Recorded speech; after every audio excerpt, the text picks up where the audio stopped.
तर बघा मैत्रिणींनो, असं आहे पाणी चालू दांडाला. आता मी बसली इथं नारळाच्या सावलीला, पण लांब बसल्या. नारळाखाली लय खाली नाही बसली, नारळ लांब आहे माझ्यापासून, पण सावली जरा लांब पडली. सकाळी सकाळी लांब पडती सावली. मग आता बसली, आता इथं नारळाखाली सावलीला बसली. तिकडं पाणी चालू आहे. आता मला जेवण करायचंय.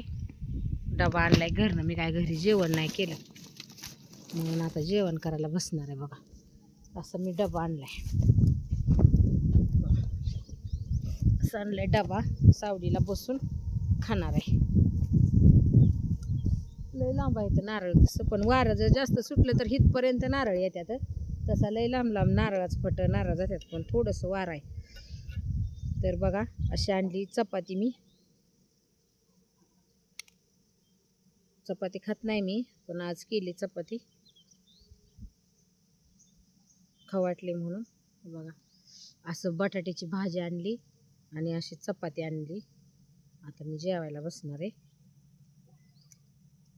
कुणाकुणाला आवडतं असं जेवायला बसायला, रानात कुणाकुणाला आवडतं. मला मस्त वाटतं रानात बसून जेवण करायला, पाणी धरत धरत असं सरीवर सरी भिजूस तर तोपर्यंत माझं जेवण होतंय. चालू केलं आता पाणी. तर या जेवायला सगळे.